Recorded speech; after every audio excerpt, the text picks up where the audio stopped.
My fellow Nigerians, let me begin by congratulating all of us for witnessing the celebration of another Democracy Day today, the 12th day of June 2024. This year also marks our nation's 25 years of uninterrupted democratic governance. On this day, 31 years ago, we entered our rites of passage to becoming a true and enduring democratic society. Going through this passage was hard and dangerous. During the fateful 6 years that followed, we fought and struggled for our natural rights as human beings, put on this earth by the divine hand of our Creator. We lost great heroes and heroines along the way. In this struggle, the winner of June 12, 1993 presidential election, Chief MKO Abiola, the most significant symbol of our democratic struggle, his wife, Kudirat, General Shehu Musa Yar'Adua, and Pa Alfred Iwani, amongst others, sacrificed their very lives. They bravely surrendered their fortunes so that our nation might have a better one. Let us honor the memories of Chief Anthony Enahoro, Chief Abraham Adesanya, Commodore Dan Sulaiman, Chief Athon Wanko, Chief Chukwuemeka Ezeibe, Admiral Ndibusi Kanu, Chief Frank Kokori, Chief Bola Ige, Chief Adekunle Ajasin, Chief Gani Udaudu, Chief Ayo Fasanmi, Chief Gani Fawemi, Chief Olabi Idrojaye, Dr. Beko Ransom Kuti, Chima Ubani, and others who have transited to higher realm. The sacrifices of General Alani Akinriyade, Professor Bolaji Akinyemi, Professor Wole Soyinka, Chief Rab Obioha, Chief Colonels Adebayo, among many others, should never be forgotten. For at least 6 years, they bore the pain and difficulties of life in exile. While the exiled pro-democracy activists kept the fire burning, their comrades at home sustained the pressure on military leadership. Among the latter are Olisa Agbakoba, Femi Falana, Abdul Oro, Senator Shehu Sani, Governor Ubasani, Chief Olufalaye, and other National Democratic Coalition leaders such as Chief Ayo Adebanjo and Chief Ayo Okpadokun. The sacrifices they made and the precious gift brought about by their selfless devotion can never be repaid nor forgotten. We could not have won the battle against dictatorship without the irrepressible Nigerian journalists who mounted the barricades along with the pro-democracy activists. We celebrate them today, along with their media establishments, such as The Punch, The Guardian, National Concord, Tribune, The News and Tempo, and Tel magazines. The undemocratic government of the day proscribed these media establishments and jailed their journalists for standing for free speech and civil liberties and the sanctity of the June 12 elections. Despite the leather might of the authoritarian government, what appeared to be high and unyielding walls of dictatorship came tumbling down. The dismal fortress exists no longer. The power of an idea, the power of the people proved more potent than all the guns, the munitions, and the threat of the strong men. The nation exited the yoke of dictatorship in 1999 to become the most populous democracy on African soil, the beacon of democratic self-determination for the black race and one of the largest democracies in the world. This change stands as a pivotal moment in human history. From this change, we shall never turn, nor shall annals of mankind's progress forget the sublime meaning of this great moment. Today, 25 years later, we celebrate the silver anniversary of our journey in democracy. We have studied the course. Democracy is neither a foreign nor abstract concept devoid of real-life meaning for us. Neither can we afford to reduce or minimize it to being nothing but the mere holding of periodic elections where one candidate and party outdo another. While elections attract democratic attention, they are but one aspect of democracy. Democracy is a way of life that encompasses a broad outlook of which elections are but a part.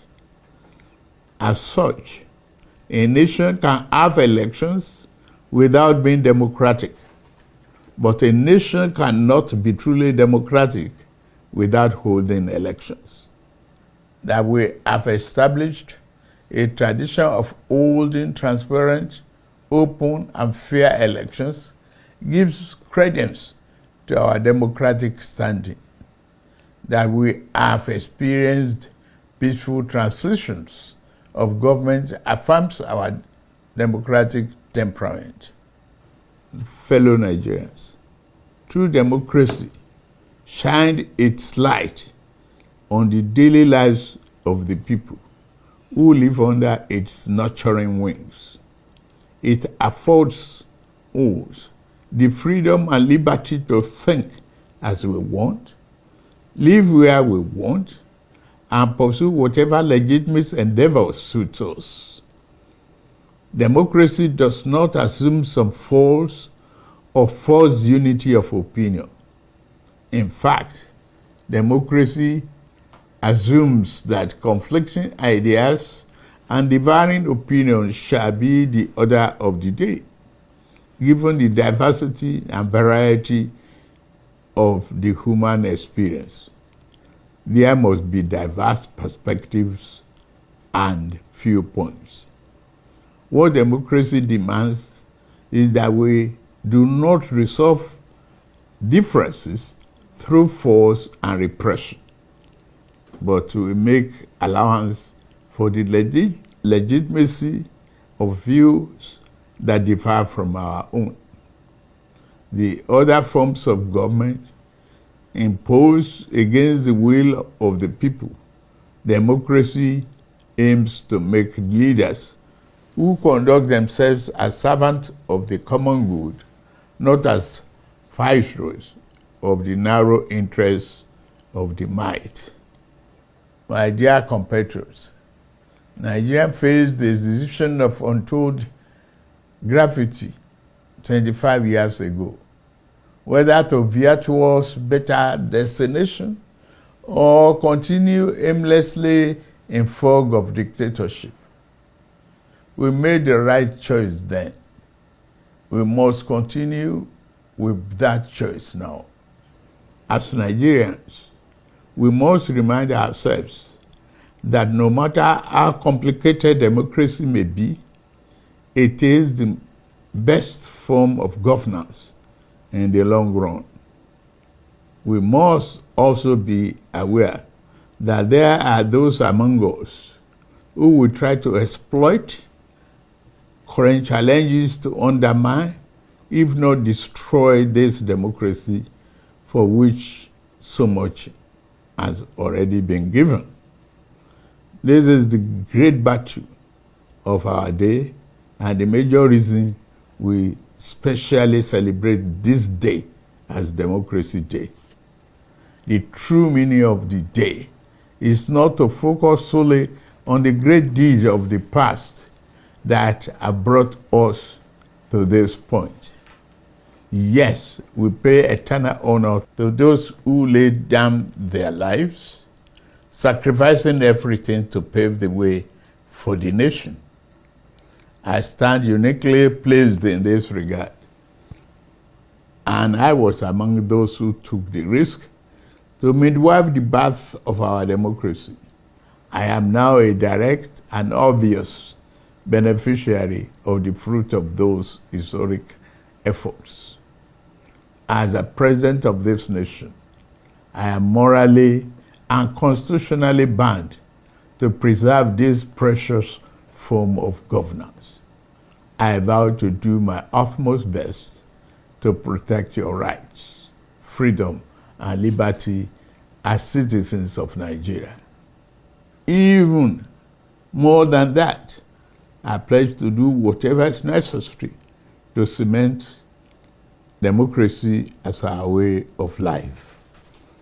Although the challenges are steep and multiple, I am grateful to lead Nigeria at this moment in our history and point in our democratic journey. I come before you also to declare that our most important work remains before us. The real test has never been whether we will rise to the challenge, the sling of misfortune and grievous pains of dictatorship. The real test is whether we shall lower our guards and fail to defend democracy as the shadow of despotism and its evident physical danger fade.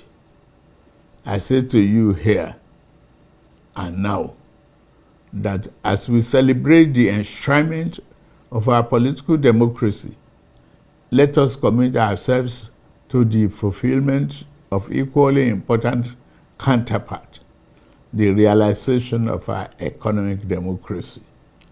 I understand the economic difficulties we face as a nation right now. Our economy has been in desperate need of reform for decades. It has been unbalanced because it was built on the flawed foundations and over-reliance on revenue from exploitation of oil. The reforms we have initiated are intended to create a stronger, better foundation for future growth. There is no doubt that the reform has occasioned hardship. I feel your pains. Yet, there are necessary repairs required to fix the economy over the long run so that everyone has access to economic opportunity, fair pay, and compensation for his endeavor and labor. As we continue to reform the economy, I shall always listen to the people and will never turn my back on you. In this spirit, we have negotiated in good faith and with open arms with organized labor on a new national minimum wage.